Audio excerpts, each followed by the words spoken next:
आतंकवादियों द्वारा जम्मू कश्मीर के पहलगाम में 26 निर्दोष पर्यटकों की हत्या करने वाले पाक परस्त आतंकवादियों के विरुद्ध सेना द्वारा ऑपरेशन सिंदूर की सफलता को लेकर राजधानी रांची में राष्ट्रीय सुरक्षा के लिए नागरिक बैनर तले तिरंगा यात्रा निकाली गई, जो कि राजधानी रांची में ये तिरंगा यात्रा भाजपा के प्रदेश अध्यक्ष सह नेता प्रतिपक्ष बाबूलाल मरांडी के नेतृत्व में निकाली, जो कि शहीद चौक से प्रारंभ होकर बिरसा मुंडा समाधि स्थल कोकर तक गई। इस दौरान नेता प्रतिपक्ष प्रदेश अध्यक्ष बाबूलाल मरांडी ने कहा कि आज सेना के प्रति आभार प्रकट करने के लिए ये तिरंगा यात्रा निकाली गई है। पाकिस्तान परस्त आतंकवादियों ने जिस प्रकार से पहलगाम में नीरस हत्या को अंजाम दिया, तो उन्हें लगा कि वो बच जाएंगे, लेकिन जब से देश में 2014 से प्रधानमंत्री नरेंद्र मोदी बने हैं, उन्होंने कहा कि अगर आप इस देश में खून खराबा करेंगे तो हम घुसकर मारेंगे। नरेंद्र मोदी जिंदाबाद, जिंदाबाद, जिंदाबाद। नरेंद्र मोदी सारी बातों को सुने हैं और कल से इन 2 दिनों से देश के प्रधानमंत्री के देश का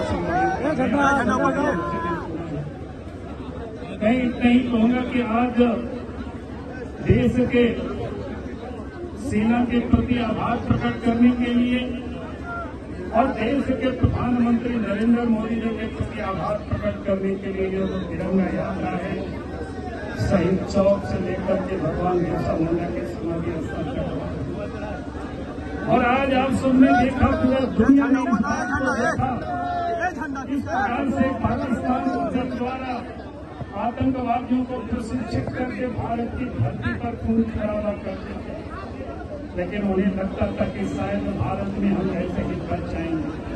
लेकिन जब से देश में प्रधानमंत्री नरेंद्र मोदी जी बने हैं, 14 से पाकिस्तान ने जितनी बार भी हिमाकत की है, देश के प्रधानमंत्री नरेंद्र मोदी जी ने कहा है कि अगर आप इस धरती में खून खराबा करेंगे तो घूस करके मारेंगे, और इस काम को पूरा किया। और इसलिए आज देश के प्रधानमंत्री के प्रति आभार प्रकट करते हैं और देश के सेना के प्रति भी आभार प्रकट करते हैं। क्या देश की सेना ने जिस प्रकार से इस अंजाम को दिया है, संयमित ढंग से और शौर्य को दिखाते हुए दुनिया को भी दिखाया, भारत का वो ताकत को दिखाया कि भारत अब कोई कमजोर नहीं है कि आप उन्हें मार करके कभी आप चले जाएंगे। वहीं इस तिरंगा यात्रा में केंद्रीय मंत्री संजय सेठ भी मौजूद रहे। उन्होंने क्या कहा, सुनिए। घिनौना कृत्य हुआ जो हमारे निरीह पर्यटक पूछकर उनके बीवी बच्चों के सामने हत्या की गई।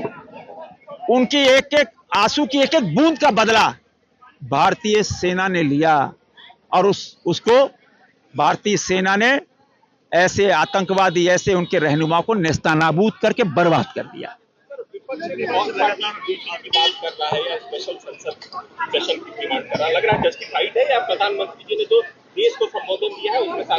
अरे भाई, ये रक्षा का मामला है, ये सार्वजनिक बहस का मामला नहीं है। और जो भारतीय सेना, भारतीय फौज कर रही है, उसको वो अपना कर्तव्य का पालन कर रही है, लेकिन इसको किसी राजनीतिक चश्मे से नहीं देखना चाहिए। और प्रधानमंत्री जी ने एक एक बात को उसको देश के सामने रखा है। आप देखो, हम ये कह सकते हैं कि भारतीय फौज ने जो पराक्रम दिखाया है, पूरी दुनिया हतप्रभ है। और यह पराक्रम भारत पुराना भारत नहीं रहा, और यह भारत घर में घुस के मारता है। एक बार नहीं, कई बार मारा, और आज भी भारतीय फौज पर देशवासी गर्व महसूस कर रहे हैं। इस तिरंगा यात्रा में रांची के सांसद सह केंद्रीय राज्य मंत्री संजय सेठ, रांची विधायक सीपी सिंह, सांसद आदित्य साहू, कार्यकारी अध्यक्ष डॉक्टर रविंद्र राय सहित भाजपा कार्यकर्ताओं के साथ विभिन्न नागरिक संगठनों के लोग भी शामिल हुए। रांची से आशुतोष सिन्हा की रिपोर्ट। हमसे जुड़े रहने के लिए हमारे YouTube चैनल को सब्सक्राइब करें और नई वीडियो की नोटिफिकेशन के लिए बेल आइकॉन को दबाएं।